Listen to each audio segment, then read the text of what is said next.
Hi students, स्वागत है आप सबका। मैं Abhishek Sharma from proving CS.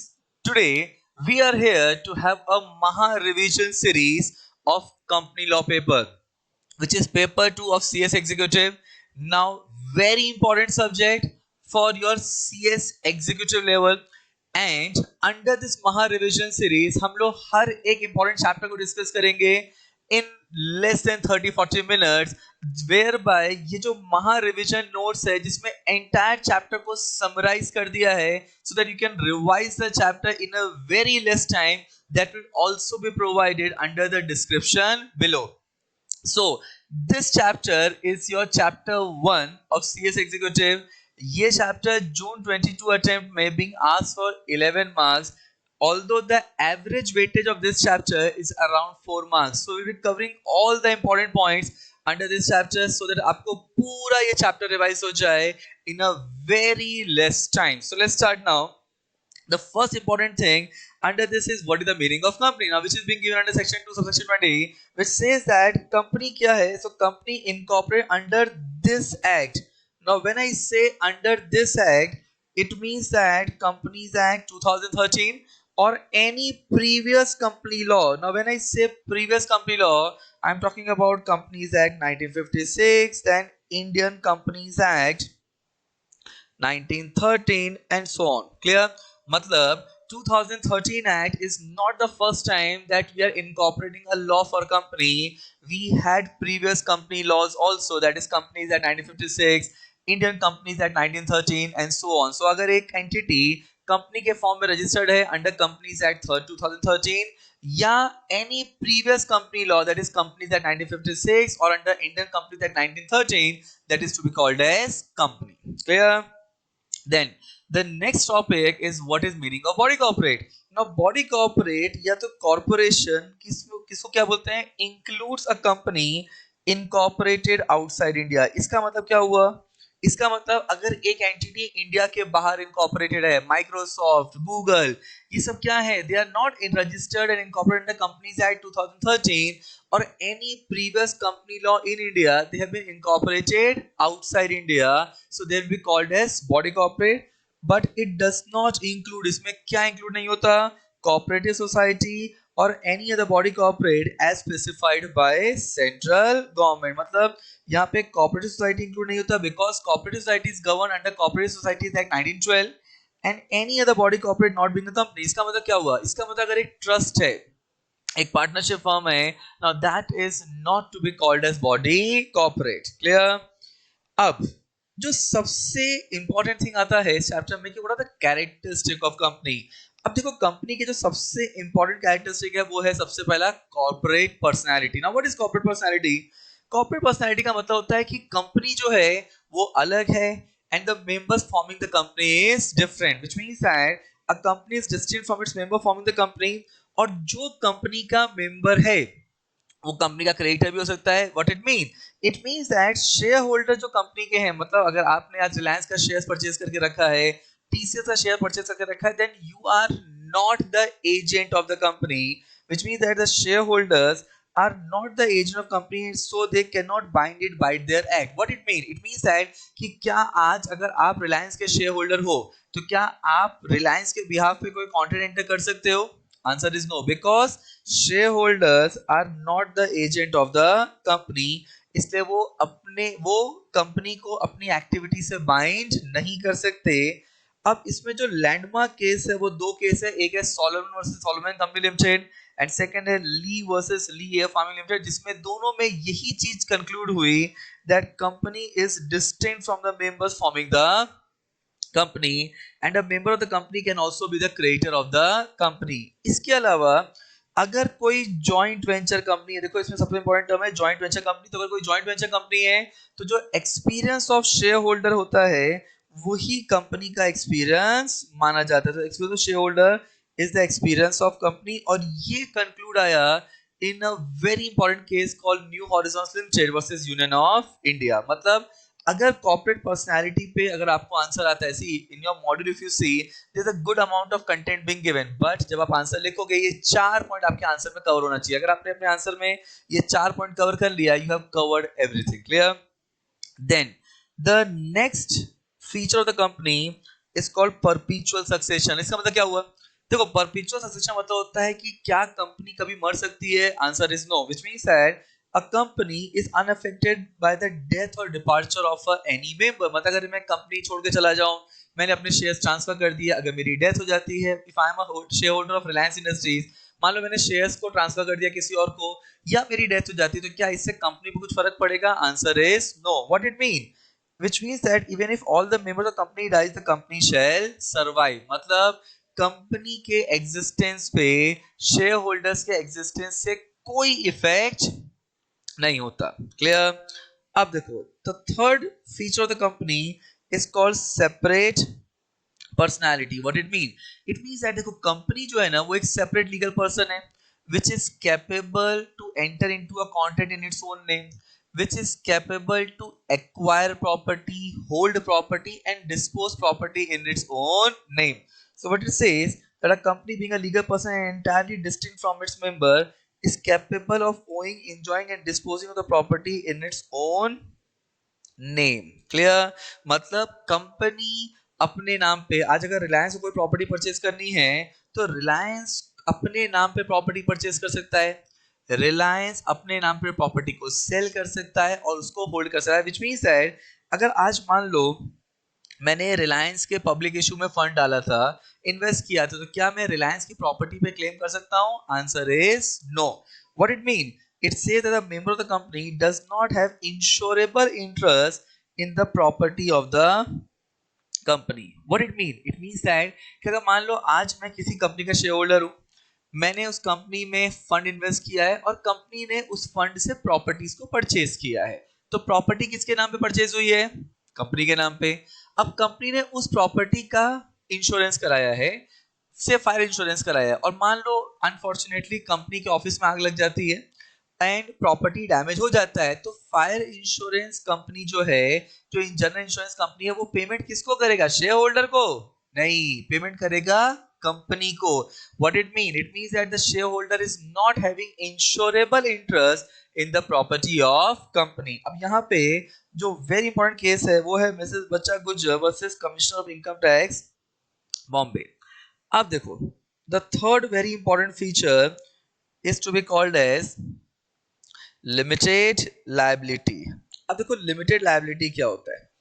Now limited liability का मतलब होता है कि यहाँ पे see, if you see any other form of business, whether it's a partnership, whether it's a sole proprietorship, whether it is HUF, उन सब में ना लायबिलिटी मेंबर्स की हमेशा अनलिमिटेड होती है.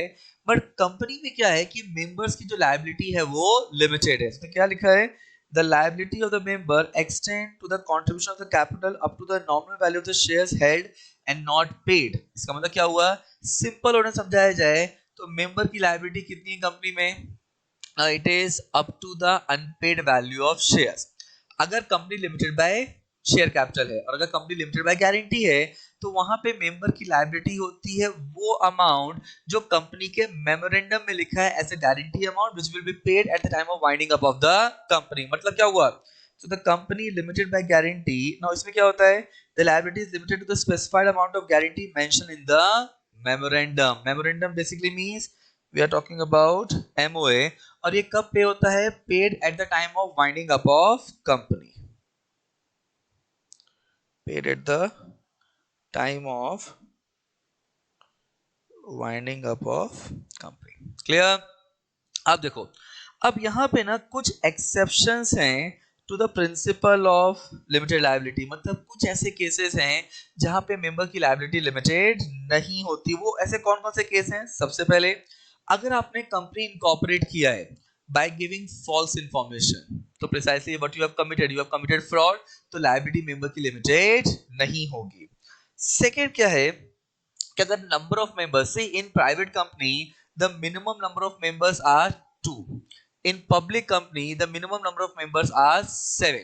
अब अगर नंबर ऑफ मेंबर मिनिमम से कम हो जाएं और वो एंटिटी बिजनेस कंटिन्यू करे for a period more than 6 months, so after 6 months जो भी उस एंटिटी की, उस कंपनी की लायबिलिटी होगी, वो मेंबर की, जो रिमेनिंग मेंबर है, उनकी पर्सनल लायबिलिटी बन जाएगा. मतलब लायबिलिटी क्या हो जाएगी? अनलिमिटेड हो जाएगी। इसका मतलब क्या हुआ कि एक्ट ने आपको 6 महीने का टाइम दिया था नंबर ऑफ मेंबर्स को इंक्रीज करने के लिए, अगर आपने नहीं किया तो वहां पे 6 महीने के बाद liability of member became unlimited. Clear? इसके अलावा company incorporated as unlimited company, as the name says unlimited company में मेंबर की लायबिलिटी कितनी होगी? अनलिमिटेड। क्लियर?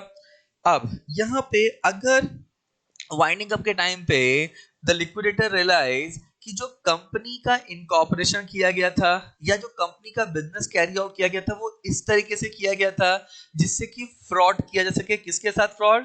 मेंबर्स के साथ, क्रेडिटर्स के साथ, मतलब इंटेंशन टू डिसीव समबडी है तो वहां पे liability of member will became unlimited. इसके अलावा अगर प्रोस्पेक्टस इशू किया गया है जिससे इस तरीके से इशू किया गया जिससे कि एप्लीकेंट के साथ फ्रॉड किया जा सके, then the liability of member will become unlimited.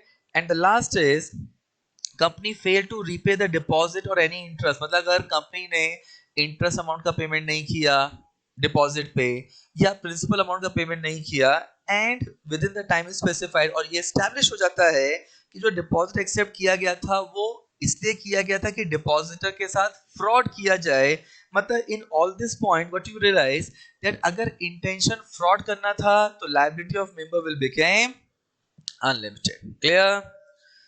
Now, the next feature of the company is called capacity to sue and be sued. मतलब क्या हुआ? See, company एक artificial legal person है.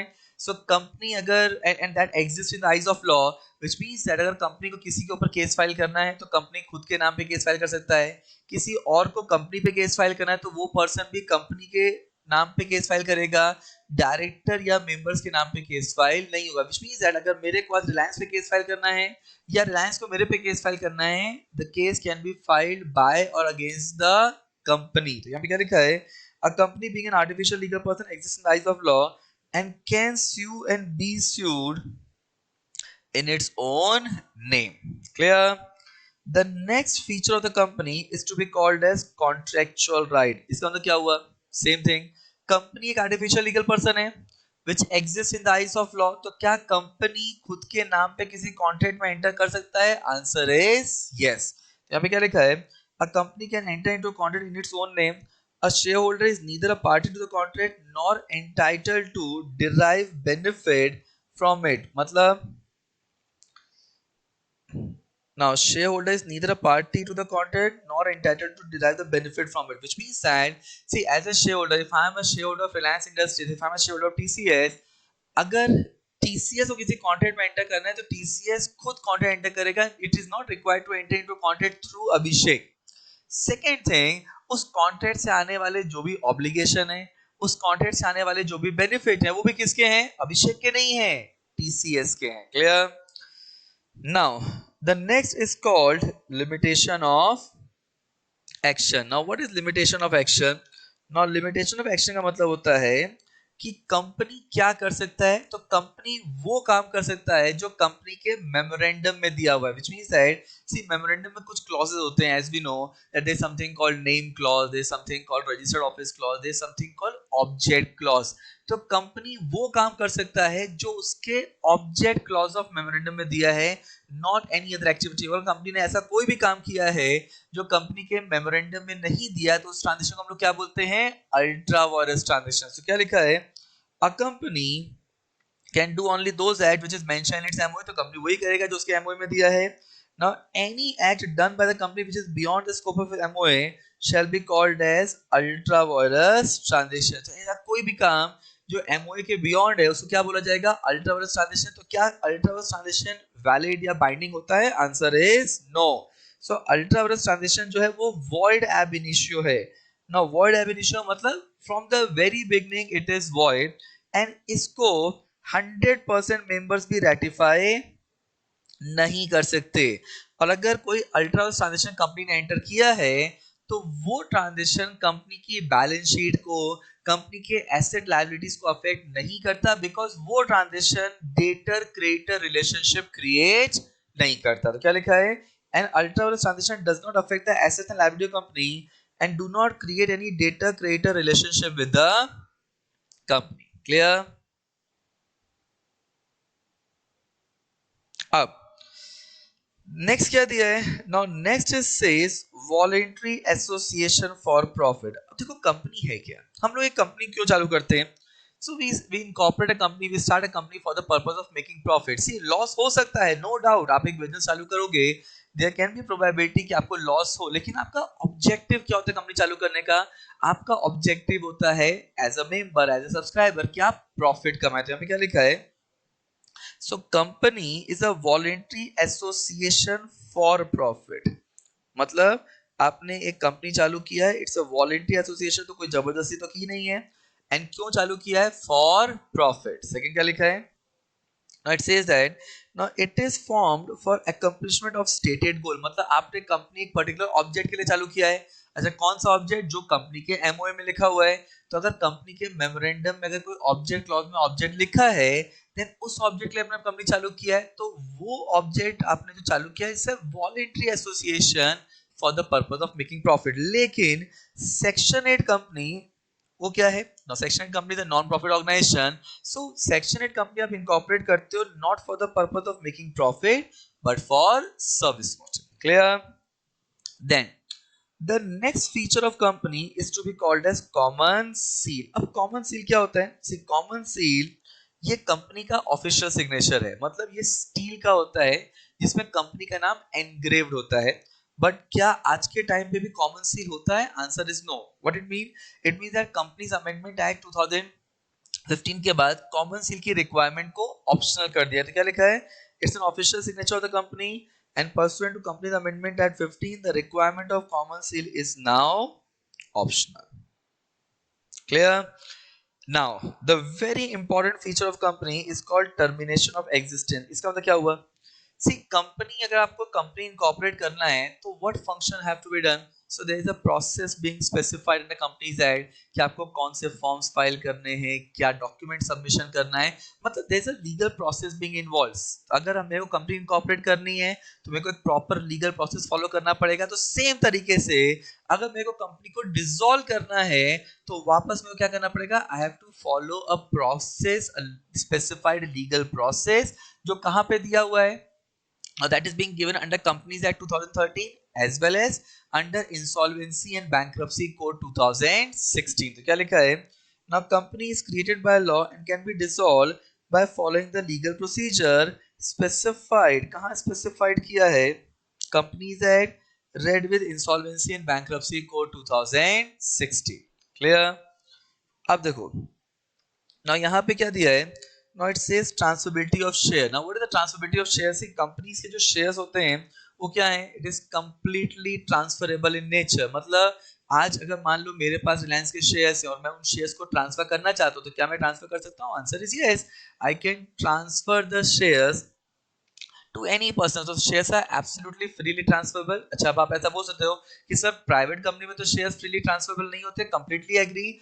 प्राइवेट कंपनी में shares are restricted transferability होती है, मतलब in private company the transferability of share are restricted not prohibited. आप प्राइवेट कंपनी में भी शेयर्स को ट्रांसफर कर सकते हो subject to complying with the requirement specified under the AOA of the company. यहाँ पे क्या लिखा है, so shares of the company are freely transferable subject to such condition। अच्छा ये conditions कहाँ दिया है, now this condition being mentioned in AOA in case of private company।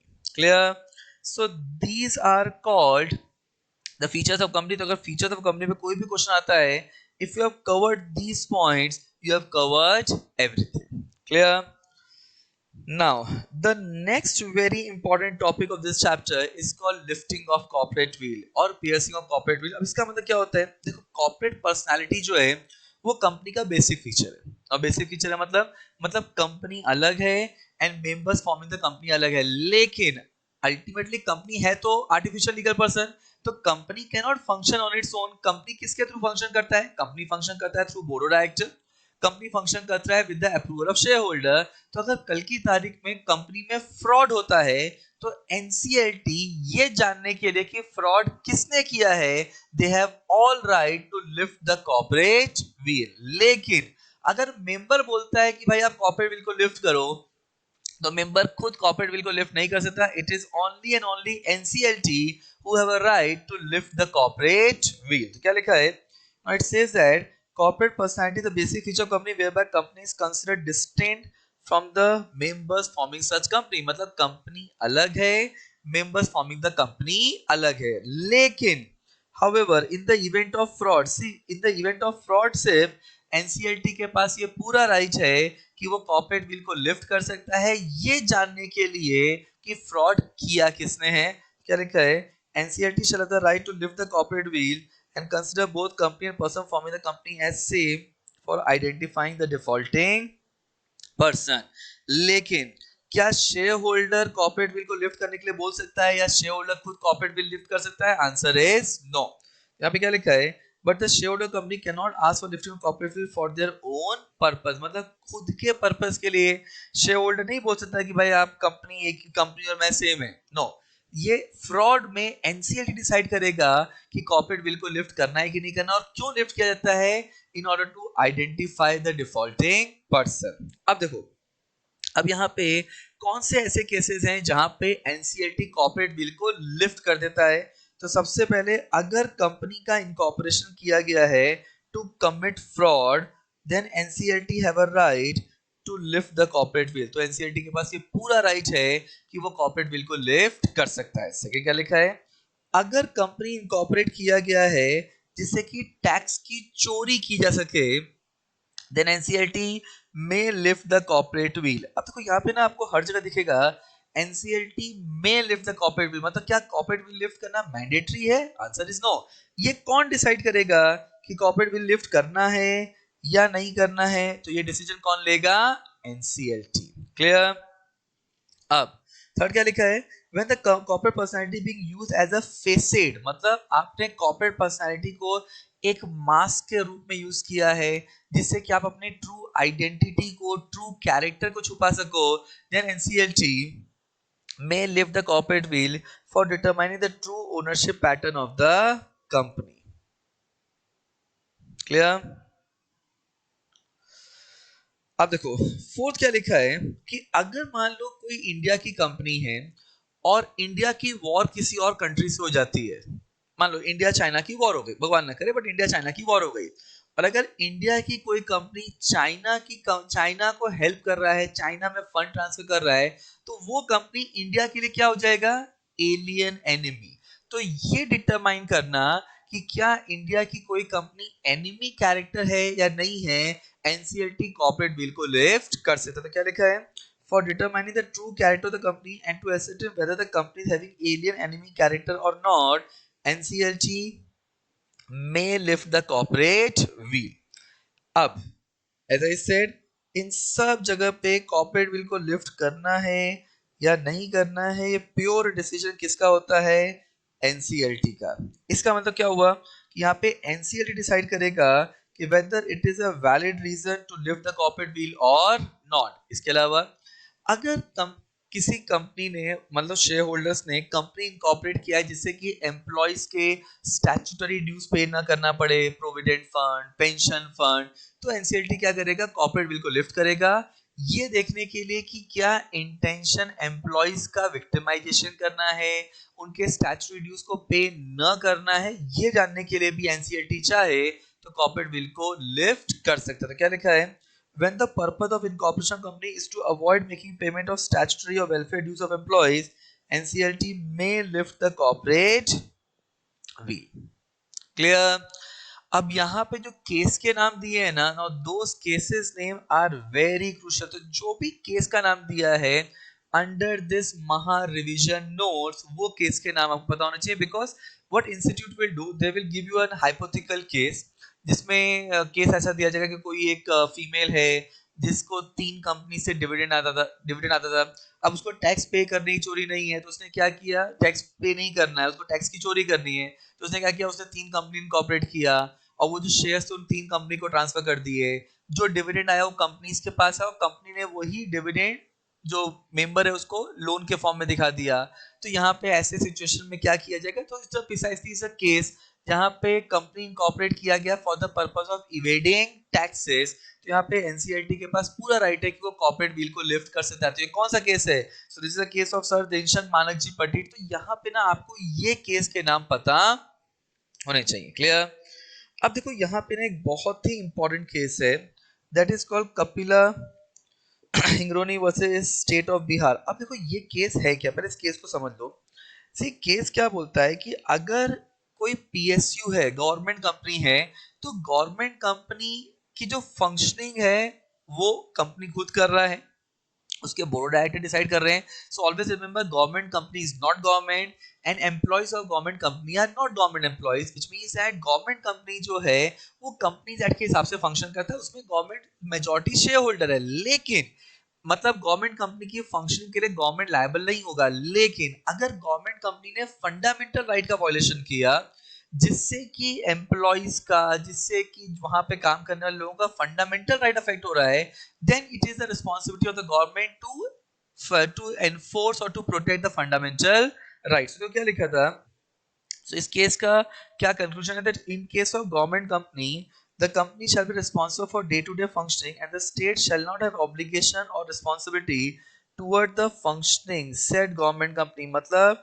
State जो गवर्नमेंट है वो गवर्नमेंट कंपनी की फंक्शनिंग के लिए रिस्पॉन्सिबल नहीं है, लेकिन अगर फंडामेंटल राइट्स का वायलेशन हो रहा है तो वहां पे फिर गवर्नमेंट रिस्पॉन्सिबल हो जाएगा, बिकॉज फंडामेंटल राइट्स को प्रोटेक्ट करने की रिस्पॉन्सिबिलिटी किसकी है, गवर्नमेंट की। तो यहाँ पे क्या लिखा है, however if the functioning of the company being conducted in a manner which leads to violation of fundamental right, then state shall be held responsible for the same। अब यहाँ पे इस केस में क्या हुआ था, now under this case एक brief में समझा देता हूँ। इस केस में क्या हुआ था कि जो पीएसयू था उसने एम्प्लॉयज की सैलरी पे नहीं किया। अच्छा, एम्प्लॉयज की सैलरी पे नहीं किया, उसकी वजह से एम्प्लॉयज की डेथ होने लगी। मतलब यहाँ पे fundamental right of life and personal liberty affect हुआ है, तो ऐसे केस में state will be held responsible for the same. तो क्या लिखा है, now in this case the responsibility of the payment of outstanding salary of employees of PSU shall be of PSU only and not of the government, because employees किसके हैं, government के नहीं है, government company के employees हैं, तो salary कौन पे करेगा, गवर्नमेंट कंपनी पे करेगा, वो गवर्नमेंट की रिस्पॉन्सिबिलिटी नहीं है। लेकिन अगर सैलरी पे न करने की वजह से एम्प्लॉइज की डेथ होने लगती है, मतलब यहां पे आर्टिकल 21 का वायलेशन हो गया। तो क्या लिखा है, however if due to non payment of salary the employees of PSU dies on account of starvation, then it amounts to infringement of fundamental right। तो ये fundamental right का infringement हो गया। now that is Article 21, which deals with protection of life and personal liberty, and therefore in such case NCLT क्या करेगा, corporate wheel को lift कर देगा एंड गवर्नमेंट जो स्टेट है उनके ऊपर ये लायबिलिटी आएगी कि आपको सैलरी पे करना पड़ेगा। क्यों, क्योंकि फंडामेंटल राइट्स का वायलेशन हो रहा है। अगर फंडामेंटल राइट्स का वायलेशन नहीं होता तो गवर्नमेंट की लायबिलिटी नहीं आती। क्लियर, अ वेरी इंपॉर्टेंट केस, काफी लंबा केस है, बट अगर आपने ये 4 पॉइंट्स भी याद रखे हैं, it's more than sufficient, and that is the beauty of this महा रिवीजन सीरीज along with महा रिवीजन नोट, जहां पे हम पूरे चैप्टर को समराइज करते हैं इन 5 to 6 पेजेस, जो कि आप लास्ट मिनट में रिवाइज कर सको।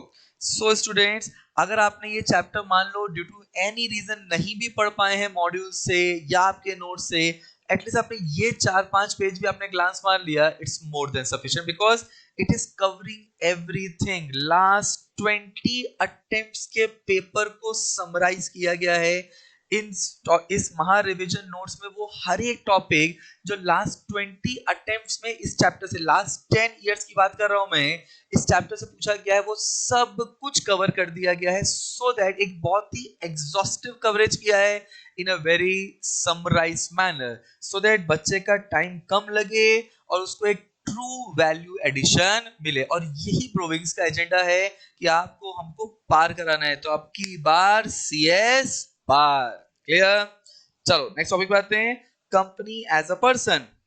क्या कंपनी एक पर्सन है? यस, कंपनी एक लीगल पर्सन है, कंपनी एक आर्टिफिशियल लीगल पर्सन है, कंपनी एक नेचुरल पर्सन नहीं है। अच्छा, अगर एक कंपनी पर्सन है तो क्या कंपनी पॉपर बन सकता है? पॉपर मतलब पुअर। तो क्या कंपनी, बिकॉज पुअर लोगों को कुछ राइट्स होते हैं अंडर सिविल प्रोसीजर कोड 1903, जो भी राइट्स एक पुअर पर्सन के लिए अवेलेबल हैं वो राइट कंपनी के लिए भी अवेलेबल हैं। क्या लिखा है, So company is not a natural person but an artificial legal person created by law and exists in the eyes of law. मतलब company एक artificial legal person है जो कहाँ पे exist कर रहा है? In the eyes of law. Next क्या लिखा है? Now it is considered as a legal person and enter into contract, have property in own name, can sue and be sued. So we know this thing कि company एक artificial legal person है. Company खुद के नाम पे contract enter कर सकता है, खुद के नाम पे प्रॉपर्टी परचेज कर सकता है, किसी पे केस फाइल कर सकता है, सब कुछ कर सकता है. मतलब company can be declared as pauper. मतलब जो भी पॉपर मतलब पुअर पर्सन, तो जो बेनिफिट पुअर पर्सन के लिए अवेलेबल हैं उसको भी कंपनी क्लेम कर सकता है. Clear? And the very important case for the same is Union Bank of India versus Khedar International Construction and others. Clear? अब देखिए, so this is company as a person. The next thing कि क्या company की nationality और residence या domicile होता है? See, company एक artificial legal person है, तो उसकी nationality and domicile होता है और ये किस पे डिपेंड करता है? ये डिपेंड करता है कंपनी कहाँ पे इनकॉर्पोरेट हुआ है. क्या लिखा है? Now company cannot be a citizen. जो कंपनी सिटीजन नहीं है बिकॉज कंपनी एक नेचुरल पर्सन नहीं है, कंपनी एक आर्टिफिशियल लीगल पर्सन है, but it has domicile, nationality, domicile, residence. Now domicile is the place of its. Now so company has nationality and place of its registration, so therefore company has nationality and domicile and is depend upon the place of incorporation of the company. तो company कहाँ पे incorporate हुआ है? ऐसी आज हम लोग बोलते हैं कि रिलायंस एक इंडिया की कंपनी है, बट रिलायंस का ऑफिस तो वर्ल्ड वाइड है. तो हम लोग ऐसा कैसे बोल सकते हैं कि रिलायंस एक इंडिया कंपनी है या टीसीएस इंडिया की company. And we feel proud to say because one of the leading company in the world है TCS towards the software consultancy. तो हम लोग कैसे बोल पाते हैं कि टीसीएस इंडिया की कंपनी है, उनके ऑफिसेस तो वर्ल्ड वाइड है. सी ये डिपेंड करता है कंपनी इनकॉर्पोरेट कहां हो रहा है. Clear? And a very important case for the same is called Tulika versus Parry and company. अब क्वेश्चन ये आता है, तो क्या कंपनी एक सिटीजन है? नो. याद रखना बच्चों, कंपनी सिटीजन नहीं है. सिटीजन कौन हो सकता है? सिटीजन सिर्फ एक नेचुरल पर्सन हो सकता है. Artificial legal person can not be a citizen. लेकिन अगर आज कंपनी सिटीजन नहीं है, मतलब रिलायंस सिटीजन नहीं है, टीसीएस सिटीजन नहीं है, अच्छा अगर आज आप और मैं रिलायंस के शेयर्स परचेज कर लें, तो क्या हम लोग इंडिया के सिटीजन रहेंगे? यस. अगर हमने जस्ट बिकॉज हमने रिलायंस के शेयर परचेज कर ली, तो इसका मतलब ये थोड़ी ना हुआ कि हमारी सिटीजनशिप खत्म हो जाएगी. Our citizenship shall continue. तो क्या लिखा है? Now as per Citizenship Act 1955 read with Constitution of India, only a natural person can be a citizen. सिर्फ एक natural person ही कंपनी का citizen बन सकता है. आर्टिफिशियल लीगल पर्सन कंपनी का आर्टिफिशियल लीगल पर्सन सिटीजन नहीं बन सकता. क्या लिखा है? A company cannot being an artificial person created by law and exists in the eyes of law and cannot be considered as citizen. लेकिन अगर कोई सिटीजन कंपनी का शेयर होल्डर बन जाता है तो उसकी सिटीजनशिप खत्म नहीं होती. क्या लिखा है? However, if a citizen becomes shareholder or member of the company, then his citizenship and fundamental rights shall not cease. मतलब क्या हुआ है? एज आई सेड कि अगर आज आपने आरआईएल के शेयर्स परचेज कर लिए, टीसी से शेयर परचेज कर लिए, तो क्या आपकी सिटीजनशिप खत्म हो गया? आपके फंडामेंटल राइट खत्म हो गए? नो. तो इसका मतलब क्या हुआ कि अगर मान लो गवर्नमेंट ने कोई आर्बिटरी ऑर्डर पास किया है, गवर्नमेंट ने कोई गलत डिसीजन लिया है, तो क्या आप गवर्नमेंट के अगेंस्ट में गवर्नमेंट के डिसीजन को चैलेंज कर सकते हो bye filing writ petition? Answer is yes. यहाँ पे क्या लिखा है? So therefore now, if the government or state passes any arbitrary order which infringe, affect or impair the right of company, which in turn affect the right of fundamental right of shareholder or member. मतलब अगर government ने कोई order pass किया है जो company के right को भी अफेक्ट कर रहा है, जो शेयर होल्डर के राइट को भी अफेक्ट कर रहा है, तो क्या शेयर होल्डर यहाँ पे गवर्नमेंट के डिसीजन को चैलेंज कर सकता है? Absolutely correct. You can always do that thing. So then such shareholder shall have a right to challenge the government order by filing writ petition before Supreme Court under Article 32 and before High Court under Article 226 of Constitution of India. Clear? अब देखो, अब यहाँ पे very important case, it says that in State Trading Corporation of India versus CTO, Supreme Court held that company though a legal person is not citizen. मतलब यहाँ पे इस case में तो सुप्रीम कोर्ट ने भी क्लियरली बोल दिया कि कंपनी एक लीगल पर्सन है, कंपनी एक सिटीजन नहीं है। और ये जो हम लोगों ने थर्ड और फोर्थ पॉइंट बोला है, इसके लिए दो इंपॉर्टेंट केस हैं। एक है RC Cooper versus Union of India, दूसरा है Bennett Coleman company limited versus Union of India, जिसमें यही बात बोली गई है कि अगर गवर्नमेंट कोई आर्बिटरी ऑर्डर पास करता है जो शेयर होल्डर के राइट को, जो कंपनी के राइट को इन्फ्रिंज कर रहा है, तो आप एज अ शेयर होल्डर, आप फंडामेंटल राइट्स के वॉयलेशन हुआ है तो आप रिट पिटीशन फाइल कर सकते हैं। Clear? Now, the very important topic and the last topic of the chapter, that is called illegal association, which is being given under section 464. Now, इस topic में ना 5 पॉइंट्स याद रखिएगा। क्लियर? कि अगर कोई एसोसिएशन है of person engage in business activity for gain, देखो now engage in business activity for gain, अब देखो यहाँ पे एसोसिएशन है, मतलब अगर एक एसोसिएशन ऑफ पर्सन है जो कि किस में इंगेज है, engage in business activity for gain, मतलब प्रॉफिट कमाने के लिए अगर कोई एसोसिएशन है, and the number of member in such association, मतलब अगर उस एसोसिएशन में कितने मेंबर हैं, तो थर्ड थिंग क्या याद रखना है कि पहला एक एसोसिएशन है, दूसरा वो एसोसिएशन किस चीज के लिए है, बिजनेस एक्टिविटी फॉर गेन के लिए है, और उस एसोसिएशन में कितने मेंबर हैं। अगर उस एसोसिएशन में अप टू 100 मेंबर हैं तो वो क्या है ना, it is normal association of person. Clear? मतलब अगर 100 मेंबर तक हैं तो वो एक एसोसिएशन ऑफ पर्सन है एज पर सेक्शन 464। लेकिन अगर उस एसोसिएशन में is number of member is more than 100 member, clear, तो अगर उस एसोसिएशन में 100 मेंबर से ज्यादा हैं, बियॉन्ड 100 मेंबर्स हैं, तो यहाँ पे वो एसोसिएशन क्या, तो अपने को दो चीज देखनी है कि क्या वो एसोसिएशन रजिस्टर्ड है as company under companies act 13, या वो एसोसिएशन रजिस्टर्ड नहीं है। तो दो ही बातें होंगी कि या तो वो एसोसिएशन रजिस्टर्ड होगा as company under companies act 13, तो उसको क्या बोलेंगे, then it shall be called as company. Now, और अगर वो एसोसिएशन कंपनी के फॉर्म में रजिस्टर्ड नहीं है, not registered as company under company act 13, तो हम लोग उसको क्या बोलेंगे, इलीगल एसोसिएशन। क्लियर?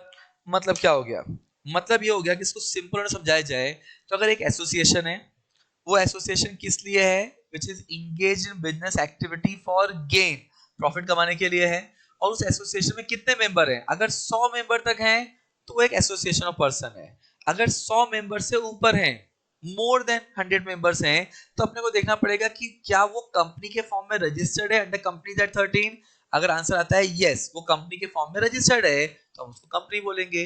और अगर वो कंपनी के फॉर्म में रजिस्टर्ड नहीं है under company act 13, then it is called illegal association. अब देखो ये तो दिया हुआ है सेक्शन 464 में, लेकिन हम लोग यहाँ पे अगर हम लोग रूल 10 देखते हैं ऑफ कंपनीज मिसलेनियस रूल्स 2014, तो यहाँ पे लिमिट जो है, जो करंट लिमिट है इलीगल एसोसिएशन की, वो 50 मेंबर्स हैं। इसका मतलब क्या हो गया, देखो एक्ट में दिए हैं 100, ठीक है, लेकिन रूल्स में दिया है 50, मतलब अगर 50 मेंबर्स तक है तो वो एसोसिएशन ऑफ पर्सन है, अगर 51 से 100 है तो वो इलीगल एसोसिएशन है आज के टाइम पे, और 100 से ऊपर है तो इलीगल एसोसिएशन है ही।